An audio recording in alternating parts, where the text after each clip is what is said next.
E Borrachinha não impôs o jogo e perdeu.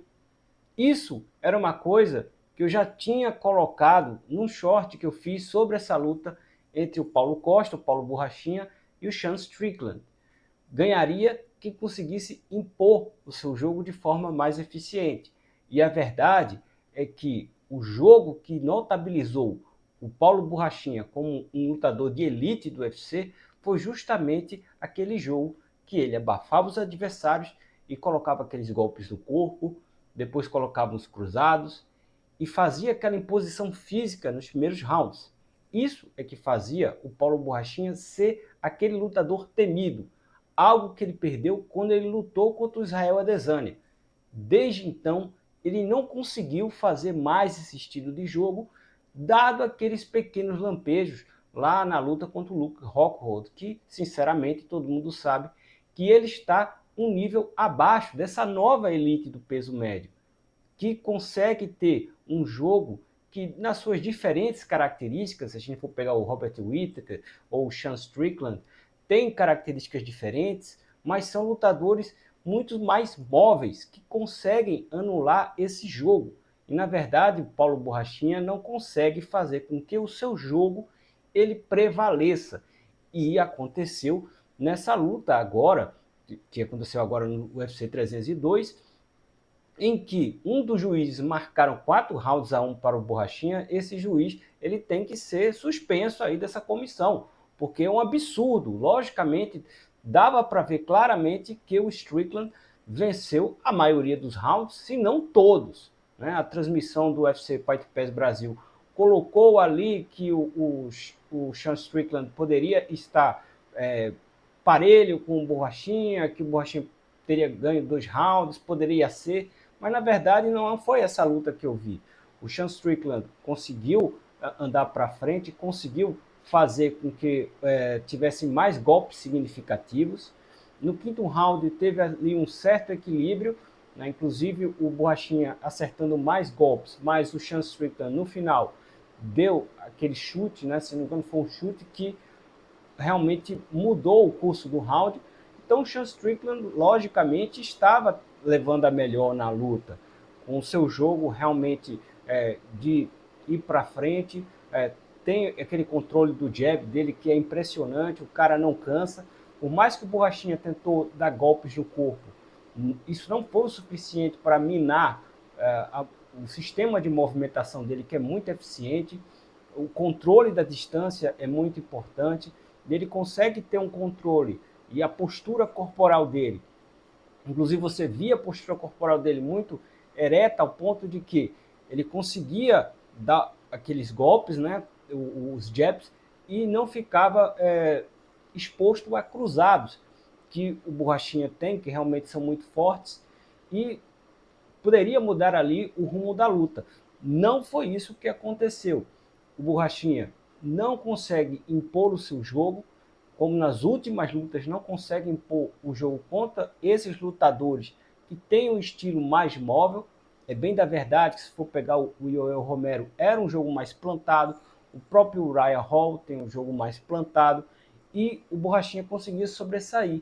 Mas quando você tem um estilo de jogo que é contra o que você faz, é contra a sua característica que faz ele ser temido, o Borrachinha realmente deveria ter feito ajustes no seu jogo. E a verdade é que ficou provado, pelo menos por enquanto, né, ele pode conseguir mudar essa sua característica, pelo menos por enquanto ficou provado que o Paulo Borrachinha não tem nível para a elite do peso médio do UFC. É um grande lutador, torço por ele, gosto de ver suas lutas, melhor dizendo, desculpa aí, mas ele faz lutas sim competitivas, mas sempre está um passo atrás. E nessa luta, ele teve sim um passo atrás. Embora bons golpes no corpo que ele fez, embora ele tenha dado alguns chutes, tentou aquele chute rodado, mas não tinha aquele controle da distância ideal, ele está sempre dependendo de um chute ou de um soco, que na verdade não é assim que você consegue mudar o rumo de uma luta. O que o Paulo Borrachinha deve fazer é fazer com que o seu jogo ele prevaleça e consiga, através daí, fazer com que ele acerte uma estratégia que ele consiga se impor dentro do combate. E, na verdade, contra esses últimos adversários dele, tirando o Adesanya que ele foi nocauteado, e ele não conseguiu fazer com que o seu jogo ele prevalecesse. Todos os adversários tiveram, com as suas características, mais sucesso. Inclusive, o Sean Strickland conseguiu ser ainda mais superior que o Robert Whittaker. O Robert Whittaker ainda levou aquele chute, o Borrachinha ganhou um round e tudo mais. Mesmo porque o jogo do Robert Whittaker, ele ainda é um pouquinho mais plantado do que o Sean Strickland. Tem muita movimentação, mas de vez em quando ele planta, né? Ele planta uma base, tudo mais, karateca. Eu também sou karateca, então ele tem aquele estilo, né, que pode plantar um pouco mais a base. Mas a questão do Sean Strickland é um jogo muito ruim para esse estilo de hoje do Borrachinha aí. E vai ficar muito complicado para ele, porque agora o que é que a gente vê no horizonte para o Paulo Borrachinha? A parte de baixo da tabela, né? Não tem como. Ele não tem mais como fazer esse tipo de movimentação que a empresária dele, muito bem, por sinal, uma grande profissional, consegue fazer ele ter essas lutas, mas agora ele vai ter que olhar para a parte de baixo da tabela, né? Não tem jeito. Pegar o pessoal ali, top 10, top 15, não tem jeito, ele tem que fazer esse tipo de luta. Mas aí fica complicado, porque um cara com a bolsa que ele ganha, como é que vai fazer com que ele tenha essa movimentação? E sem contar que vai ficar muito complicado, porque se ele ganha uma bolsa dessa e perdeu 4 das últimas 5 lutas, será que as pessoas vão ter o mesmo interesse de assistir? Né? Tem essa questão também. Talvez as pessoas não tenham muito interesse mais de assistir. Então ele fica numa situação bem complicada. Mas de qualquer forma ele vai ter que dar os passos para trás, né? Não tem jeito. Quanto ao Sean Strickland, que fez uma luta muito inteligente, é um lutador que não é, vamos dizer assim, o mais empolgante, né? Mas assim, quem gosta de analisar a luta, quem gosta de ver a luta realmente reconhece todas as habilidades que ele tem. Realmente é um lutador muito bom de se ver lutar. Quem gosta realmente de pesquisar um pouco mais sobre a luta, analisar um pouco mais sobre a luta. E quanto ao Sean Strickland, o que eu vejo é o cinturão. Inclusive foi uma situação muito complicada, né, que ele perdeu ali para o Dricus du Plessis. Na minha opinião, ele venceu aquela luta. Aliás, na opinião da maioria das pessoas, ele venceu aquela luta e não levou, né?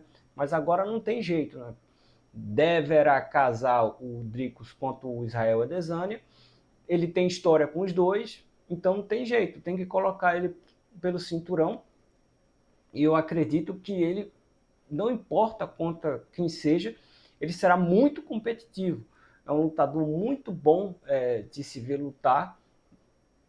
Para quem gosta, né, de analisar um pouco mais a luta, porque a gente viu que o público lá em Nova Jersey deu aquela vaiada. Assim, para o pessoal que quer aquele show, um nocautaço e tudo mais, realmente é complicado. Talvez se eu estivesse lá, né, não, se eu tivesse lá, certamente eu iria gostar, mas talvez eu não tivesse a mesma sensação, por exemplo, que eu vejo na minha casa, né? Porque na minha casa você não tem aquela adrenalina, então você consegue olhar um pouco mais pelos outros ângulos da luta. Mas, de qualquer forma, ele é um merecedor de uma disputa pelo cinturão por tudo que ele vem fazendo. E eu acho que ele vai ser um lutador competitivo por muito tempo, por conta desse jogo realmente que ele tem de controle de distância, um jab muito bom, ele consegue mudar, né, a postura corporal durante a luta, ora usando o ombro, né, lá daquela postura do boxe, ora também trabalhando, né, a postura do corpo para evitar os cruzados. Então ele é um grande lutador e merece a disputa pelo cinturão, né? Mas aí, você gostou desse formato aqui, desse bate-papo aqui, dessa resenha aqui de resultado, né? Não tem assim aquele roteiro pré-definido, é mais uma conversa que eu tenho aqui. Se você gostou aqui, comenta aqui embaixo, tá? E se você gostou também desse papo, não esquece de dar um like e também se inscrever no canal, ativar a notificação, muito importante para mim. Eu sempre, quando pegar esses eventos, eu vou pegar, fazer vídeo de resultados de uma luta ou outra, conversando aqui com você, tá bom? E é isso aí. Veja aí no card também que eu vou falar, né? Vai aparecer o vídeo, melhor dizendo aí, que eu vou falar sobre a luta do Islam Makhachev versus o Dustin Poirier, né? Foi uma luta muito interessante e quem quiser ver aí a minha resenha, né? Esse bate-papo aí, clica aí nesse vídeo que está aparecendo, tá bom? E é isso aí, continue acompanhando o canal MMA com Isaac Macedo, um grande abraço, fica com Deus e até a próxima.